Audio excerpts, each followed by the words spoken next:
Chegamos ao término do nosso congresso com a última ministração. Eu creio que vocês já perceberam, já foi revelado através do último hino, qual será a mensagem para encerrar o nosso congresso. De que forma? O rei está voltando. O rei está voltando. Aleluia! Temos que repetir sempre isso com muita alegria no coração. O rei está voltando. O nosso Senhor e Salvador Jesus Cristo, Ele vem nos buscar. Então, o que nós vamos refletir, meditar nessa mensagem, que é intitulada Os Sinais que Anunciam a Vinda dEle. Os sinais que anunciam que Ele vem.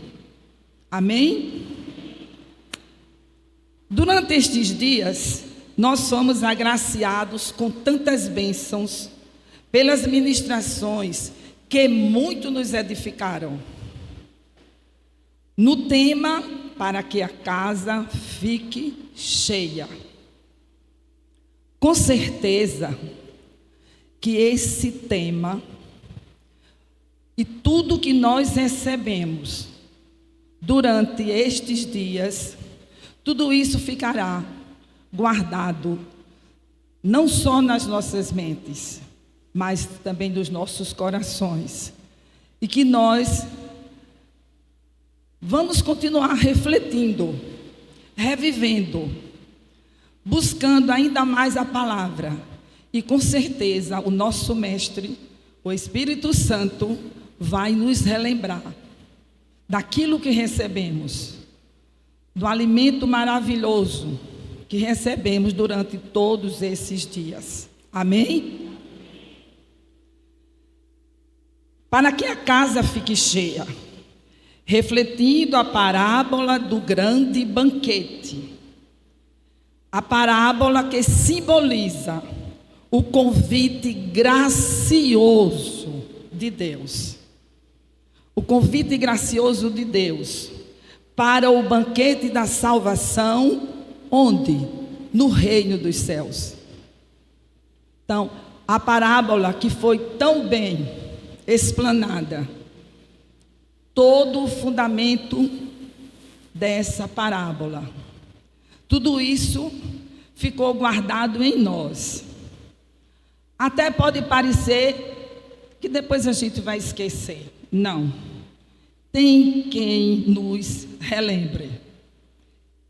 E em muitos momentos que nós vamos vivenciar ainda, estudando, buscando a palavra, nós iremos relembrar tudo o que recebemos através dos ensinamentos fundamentados na parábola do grande banquete. Mas vamos prosseguir. Esta parábola que destaca a necessidade de arrependimento e que nós devemos compreender que a vestimenta é de justiça e não do próprio mérito. Não é mérito nenhum nosso. A vestimenta é de justiça. Não é de mérito nenhum. Nós não temos mérito nenhum. Nós sim somos gratos ao Senhor por tudo que recebemos dele e, acima de tudo, pela dádiva da salvação. Pela dádiva da salvação. Graça imerecida, nós não merecíamos. É o amor do Senhor. É o amor e a misericórdia dele. Essa parábola que exorta a necessidade que temos de uma vigilância constante. Não é apenas uma vigilância, é uma vigilância constante, buscando o quê? A santidade, e esperando a segunda vinda de Jesus. Isso é necessário. Vigilância, para que alcancemos a santidade. E assim, quando Jesus voltar, nós subirmos. Como também disse a apóstola. Pois os sinais que já anunciam a volta de Jesus indicam que o noivo está próximo, muito próximo, e que a porta da graça, ela pode ser fechada a qualquer momento. E a porta da graça exige santidade. É preciso. A santidade tem que ser buscada por nós. Tem que ser vivenciada. Porque nós vamos viver eternamente com o santo. Nós precisamos, cada vez mais, nos aprimorarmos na busca dessa santidade. Meditaremos, pois, a partir de agora, nos sinais que anunciam que Ele vem. Ele, o Senhor da glória, o nosso Salvador. Aleluia. Mas deixa que eu fale algo sobre essa vinda dele. A segunda vinda de Jesus é o ponto, grava na memoriazinha de vocês, porque na minha eu já gravei. A segunda vinda de Jesus é o ponto mais alto da esperança da vida cristã. É o momento mais glorioso e deslumbrante de toda a história da humanidade. Mostrando que a história caminha para a consumação gloriosa de Jesus, com a vinda dele. E que nós, a igreja, estaremos com ele, reinando com ele para sempre, sempre e sempre. Amém? Agora eu vou dar um glória a Deus. Vamos dar todos juntos? Glória a Deus. Aleluia. Agora eu peço aos irmãos que abram suas Bíblias na segunda carta do apóstolo Pedro, no capítulo 3. Acompanhem a leitura. É um pouquinho longa, mas a gente lê.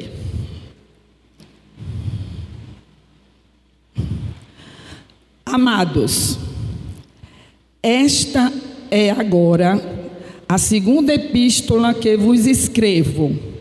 Em ambas, procuro despertar com lembranças a vossa mente esclarecida, para que vos recordeis das palavras que anteriormente foram ditas pelos santos profetas, bem como do mandamento do Senhor e Salvador, ensinado pelos vossos apóstolos. Tendo em conta, antes de tudo, que nos últimos dias virão escarnecedores, com os seus escárnios, andando segundo as próprias paixões, e dizendo: onde está a promessa da sua vinda? Porque desde que os pais dormiram, todas as coisas permanecem como desde o princípio da criação. Porque deliberadamente esquecem que, de longo tempo, houve céus, bem como terra, a qual surgiu da água, e através da água, pela palavra de Deus. pela qual veio a perecer o mundo daquele tempo, afogado em água. Ora, os céus que agora existem e a terra, pela mesma palavra, têm sido entesourados para fogo, estando reservados para o dia do juízo e destruição dos homens ímpios. Há, todavia, uma coisa, amados, que não deveis esquecer que, para o Senhor, um dia é como 1000 anos, e 1000 anos como um dia. Não retarda o Senhor a sua promessa, como alguns a julgam demorada. Pelo contrário, Ele é longânimo para convosco, não querendo que nenhum pereça, senão que todos cheguem ao arrependimento. Virá, entretanto, como ladrão o dia do Senhor, no qual os céus passarão com estrepitoso estrondo e os elementos se desfarão abrasados. Também a terra e as obras que nela existem serão atingidas. Visto que todas essas coisas hão de ser assim desfeitas, deveis ser tais como os que vivem em santo procedimento e piedade, esperando e apressando a vinda do dia de Deus, por causa do qual os céus incendiados serão desfeitos e os elementos abrasados se derreterão. Nós, porém, segundo a sua promessa, esperamos novos céus e nova terra, nos quais habita justiça. Por essa razão, pois, amados, esperando estas coisas, empenhai-vos por serdes achados por Ele em paz, sem mácula e irrepreensíveis. E tende por salvação a longanimidade de nosso Senhor, como igualmente o nosso amado irmão Paulo vos escreveu, segundo a sabedoria que lhe foi dada. Ao falar acerca desses assuntos, como de fato costuma fazer em todas as suas epístolas, nas quais há certas coisas difíceis de entender, que os ignorantes e instáveis deturpam, como também deturpam as demais escrituras, para a própria destruição deles. Vós, pois, amados, prevenidos como estáis de antemão, acautelai-vos. Não suceda que, arrastados pelo erro desses insubordinados, descaias da própria firmeza. Antes, crescei na graça e no conhecimento de nosso Senhor e Salvador, Jesus Cristo. A Ele seja a glória, tanto agora como no dia eterno. Amém?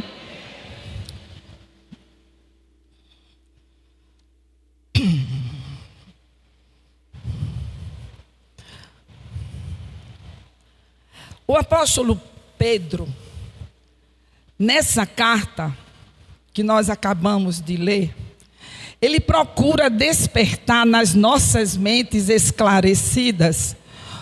Por quê? Nossas mentes esclarecidas. Porque as nossas mentes são esclarecidas. Nós temos recebido a palavra. Nós temos nos alimentado. E como somos alimentados? Se alguém ainda percebe que não tem a mente muito esclarecida, ainda tem o outro caminho. Buscar cada vez mais. Pedir ajuda do Espírito Santo, o Mestre fiel, que nos ajuda, que nos instrui.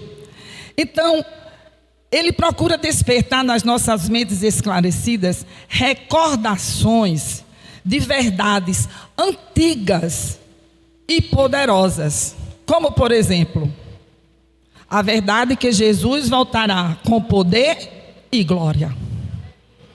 Porque às vezes tem filhos de Deus que até parece que esquecem. se desesperam em tantas determinadas situações que não param para refletir. Eu sou filho de Deus. Eu não estou sozinho. Eu tenho Deus Pai, Deus Filho, Deus Espírito Santo, o meu ajudador, o meu encorajador. Então, eu preciso não só compreender, mas crer que o meu Jesus, o meu Salvador, Ele vai voltar. Ele vai voltar e vem me buscar. Então, diante de uma reflexão dessa natureza, os gigantes podem ser enormes. As situações podem ser as mais difíceis, que até possam parecer que a gente possa sucumbir, mas em um lampejo, que seja. Busca o Espírito Santo e Ele vai. Busquemos o Espírito Santo e Ele vai nos recordar. É isso que o apóstolo Pedro procura despertar. Esta magna doutrina da volta de Cristo, ela está documentada. Vê aí o vocábulo aí. Documentada nas Escrituras, pelos profetas, pelos apóstolos, Paulo, Pedro, João e até por Jesus Cristo. Está tudo nas Escrituras. De que forma? No seu sermão profético. No sermão profético que está no Evangelho de Mateus. Quando os discípulos perguntaram quando seria a volta dele. E ainda, quais os sinais de sua segunda vinda?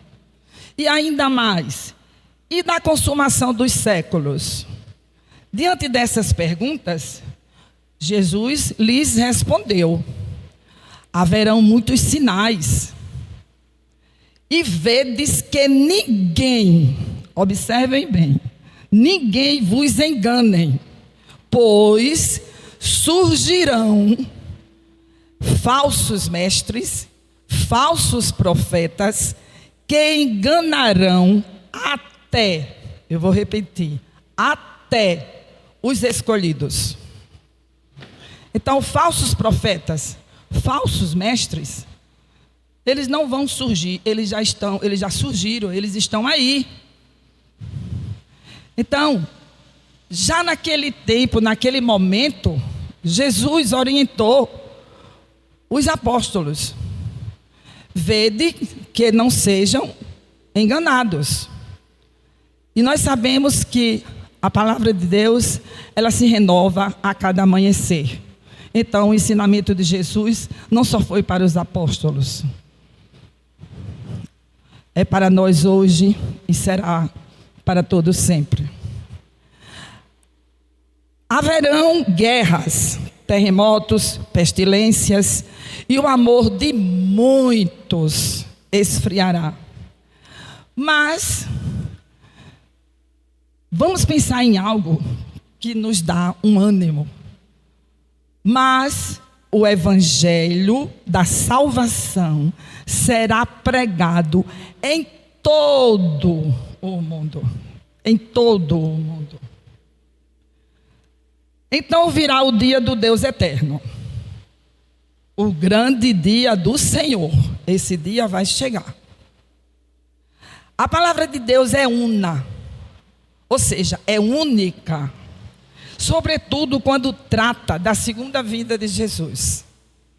Ela é única. O Velho Testamento e o Novo Testamento estão unidos, com o mesmo propósito, pregando as mesmas verdades. Não tem isso de achar que o Velho Testamento, o que era pregado é muito diferente. No Velho Testamento é um Deus irado, no Novo Testamento é o Deus de amor, na pessoa de Jesus Cristo. O propósito é o mesmo, pregando as verdades. Como essa que Jesus vai voltar. Tanto tem no Velho Testamento, como no Novo Testamento. No Velho Testamento, vamos fazer assim, uma alegoria. É um botão. No Novo Testamento, é o fruto maravilhoso da graça. Então, o propósito é único, é o mesmo. Vejamos então os sinais que anunciam a segunda vinda.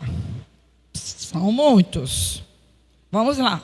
Primeiramente, o primeiro, a palavra nos mostra o engano religioso. Isso é muito propício para a época que nós estamos vivenciando, o cuidado que nós precisamos ter com tantas informações, com determinadas situações que nos chamam a atenção, nos motivam para que a gente escute e que a gente, às vezes, pode se entusiasmar, pode achar, porque isso, porque aquilo. Jesus, a palavra já nos mostra o engano religioso, os falsos profetas de vida errada, com escárnios, pregando heresias, novas seitas, novas religiões, doutrinas distorcendo a verdade. Porque isso, se com muito cuidado, pedindo ao Espírito Santo, quando nós formos ler ou escutar, que Ele abra o nosso entendimento, nós vamos perceber que existem ensinamentos, doutrinas distorcendo a verdade. E o que é difícil aceitar é que elas estão proliferando cada vez mais. Muito mais. Com tendência de ser mais e mais. Esses falsos profetas e falsos mestres, eles duvidam da veracidade e da credibilidade da palavra de Deus. Para eles, a segunda vida de Cristo é uma invenção, uma utopia, uma ilusão, uma esperança vã. Não tem nem sentido se pensar que Jesus vai voltar. Isso para eles. É preciso então que fiquemos atentos sobre eles. Mas não só um dia, nem dois. Sempre e constantemente. Atentos.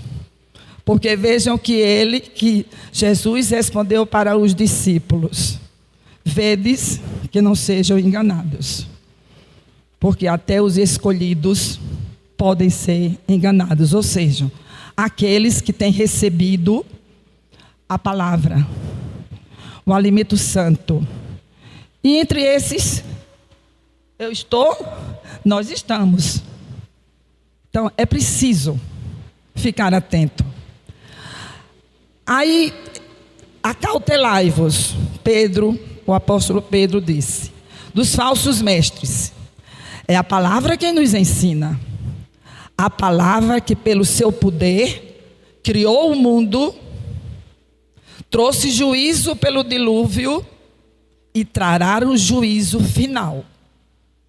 Então, essa mesma palavra nos ensina que nós devemos ter cuidado, ter vigilância e ter cautela diante de tudo o que vem para nós. O outro sinal são as guerras, com todo o poder de destruição, levantando nação contra nação, reino contra reino, e fazendo com que o mundo viva no medo e na insegurança. Não é verdade? É verdade. O mundo que nós estamos vivendo, está sendo pautado no medo e na insegurança. São aqueles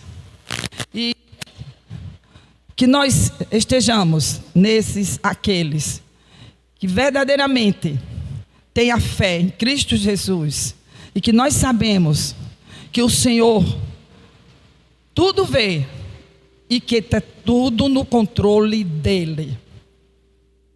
Está no controle dEle. E que tudo que está acontecendo e que acontecerá, o Senhor está no controle de tudo. É o princípio das dores. E nós sabemos que virá o dia do Senhor. Que segundo a palavra, os céus serão desfeitos pelo fogo e a terra e tudo que nela há será desnudada. Tudo. Vamos a mais um sinal. As fomes. Fomes é outro sinal. Que são um efeito colateral das guerras. A fome é efeito colateral das guerras. Onde se destrói para construir de novo. Isso é insano. Destruir tudo para depois construir. Isso é insanidade. Mas está acontecendo. O homem destruindo seu próximo. Destruindo, matando. Fazendo horrores, como a gente tem acompanhado com relação às guerras. Vamos adiante com mais outro sinal. Os terremotos, os abalos sísmicos, a terra cambaleando, trazendo dor, angústia, destruição, morte, epidemias. Mas ainda não terminamos com os sinais. Ainda tem mais. Qual será? A perseguição religiosa. Que, na verdade, nunca houve período para a igreja caminhar tranquila. Não. A igreja nunca caminhou tranquila. Mas nós estamos vendo que essa perseguição religiosa está sendo ferrenha nos nossos tempos. Nunca conseguiu caminhar tranquila, porque Jesus já diz em sua palavra. Nós já lemos, já ouvimos e cremos, porque o que ele fala é verdade. Ele diz na palavra, na sua palavra, por causa do meu nome, do nome de Jesus, vocês serão atribulados, perseguidos nas nações. E isso não é uma situação futurista, não. Não é algo para o futuro, não. É um fato real, hoje e agora. Enquanto nós estamos aqui, nessa maravilha de tarde e noite, unidos, crendo que a presença do Senhor está conosco. Quantos e quantos e quantos, inúmeros irmãos nossos que estão sendo ceifados pela perseguição. Quantos? Temos outro sinal. Esse também não é muito fácil, que é a questão da multiplicação da iniquidade. Que tem crescido cada vez mais. Vemos a banalização dos valores morais. Escutem bem. Temos uma sociedade corrompida, moralmente degradada, vindo assim por uma sociedade dessa natureza, a destruição dos fundamentos da família. Se a sociedade a qual nós estamos inseridos, nesse período, está dessa forma, daí nós vemos os fundamentos familiares destruídos. Eu não vou exemplificar, porque isso nós temos conhecimento. Temos conhecimento diante de circunstâncias que nós acompanhamos de determinadas famílias ou situações que até pode ser nas nossas próprias famílias. Então, o efeito colateral da multiplicação da iniquidade resulta que o amor está esfriando. Tudo isso faz por onde que muitos já estejam nessa condição. O amor esfriou. E como? Como viver sem ter amor? É muito difícil. Porém, não esqueçamos que a igreja de Jesus foi encarregada por Ele para ir ao campo missionário em busca de quem? Dos perdidos. Para que o evangelho da salvação seja pregado. E nós damos graças a Deus que a igreja brasileira, ela está sendo e há de ser mais o grande celeiro missionário para o mundo. Aleluia! A igreja brasileira. Então isso nos alegra e nos motiva para que oremos pelos missionários, para que as nossas orações os envolvam, para que não só as orações, mas também que nós possamos ajudá-los, sendo mantenedores e assim por diante, que todos vocês entendem. Jesus, isso tudo porque Jesus afirma que ao receber o poder do Espírito Santo, quem recebe o poder do Espírito Santo vai ser sim testemunha de Jesus. Então, sejamos testemunhas. Sejamos. Porque o Espírito Santo já foi derramado. Ele é o nosso ajudador, consolador, nosso mestre amado, que nos instrui, que nos inspira, que está sempre conosco. Então é buscá-lo, buscá-lo, buscá-lo e obedecê-lo. Escutar e obedecer. Essa profecia de Jesus parecia impossível até pouco tempo atrás. Mas hoje o evangelho é pregado às nações da terra, sem distinção. Porque Jesus derramou seu sangue precioso por toda raça, tribo, nação, para que se cumpra a sua profecia. Qual profecia? Até os confins da terra. Mais uma vez, até os confins da terra. Mas nós temos ainda outro sinal. O levantamento do anticristo. Do anticristo. Aquele que se opõe a Cristo, que tentará substituí-lo com engano e poder diabólicos. Que não esqueçamos disso. O anticristo, ele vai tentar substituir Jesus com engano e poder diabólicos. E nós precisamos estar atentos, ter sabedoria, mas tudo isso a gente só consegue manter buscando a palavra, nos alimentando da palavra, para que sejamos cada vez mais fortalecidos. O anticristo, chamado de homem da iniquidade, a abominação da desolação, filho da perdição, besta do mar, etc. e etc. E como último sinal, nós temos a grande tribulação.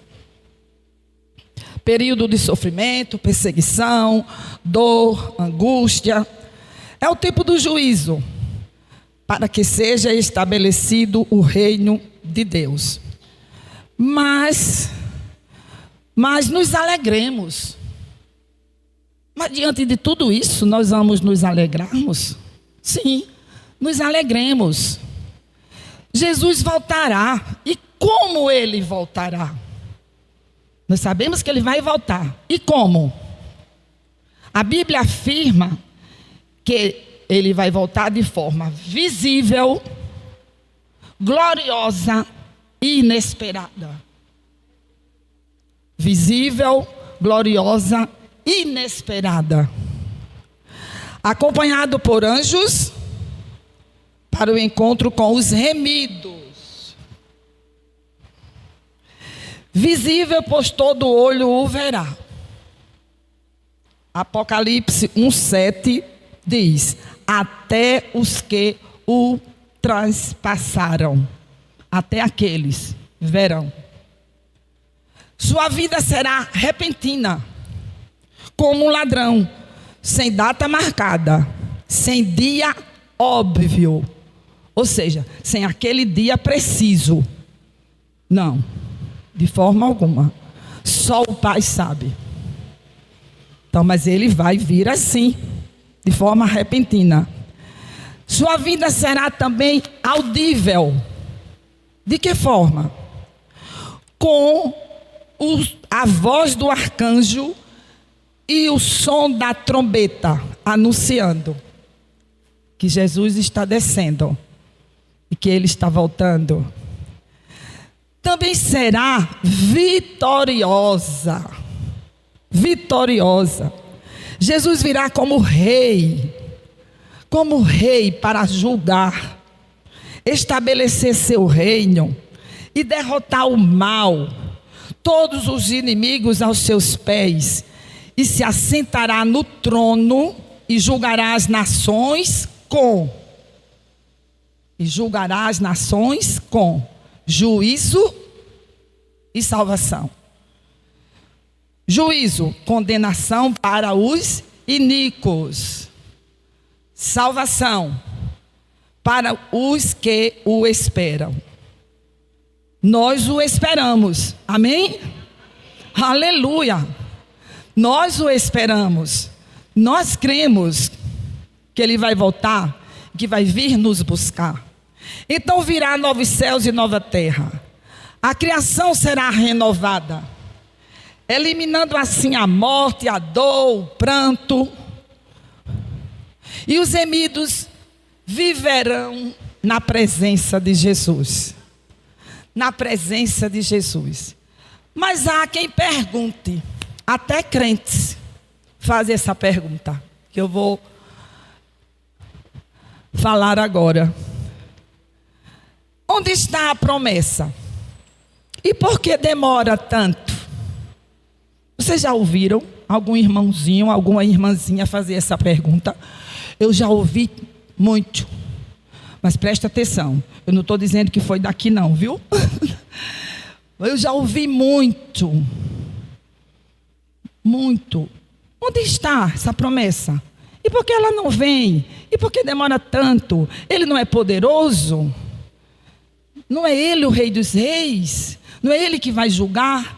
Que demora é essa?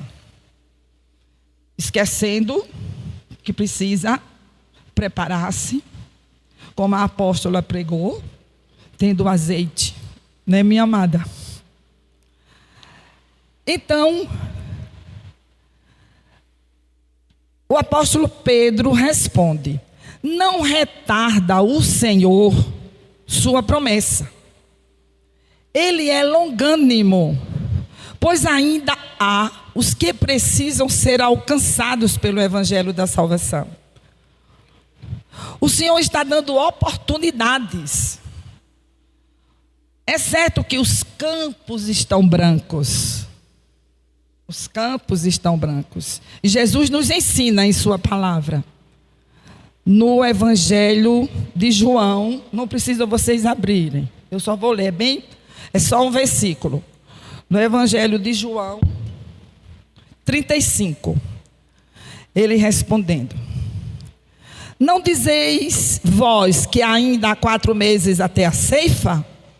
Eu, porém, vos digo, Jesus, erguei os olhos e vede os campos, pois já branquejam para a ceifa. Ou seja, os campos estão brancos. E qual é o significado dos campos brancos? No contexto agrícola, campos brancos significam que a colheita está pronta, ou até passando do ponto. Observem bem. No campo agrícola, a colheita está pronta ou até passando do ponto, exigindo ação imediata. Por quê? Porque senão vai se perder. Vai se perder.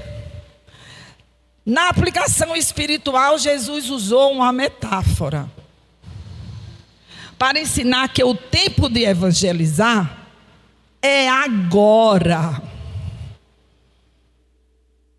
Nós poderíamos ter dito, é hoje, sim, é agora. Ou seja, é uma palavra mais veemente ainda. É agora.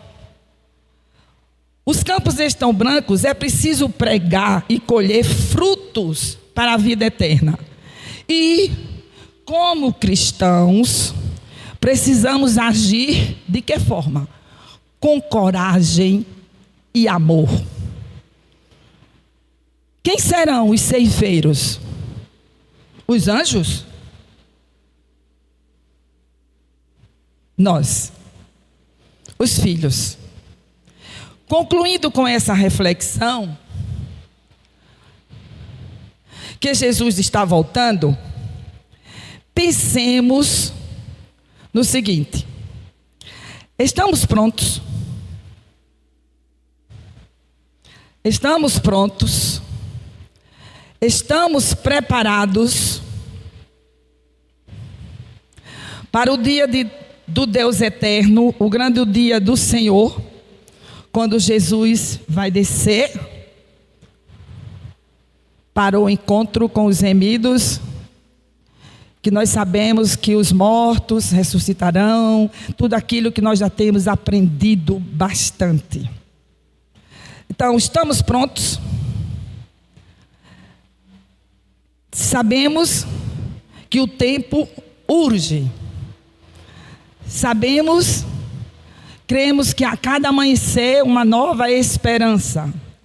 Entre tantas esperanças, eu vou redundar agora, que esperamos a cada amanhecer, a esperança maior é a vinda de Jesus Cristo.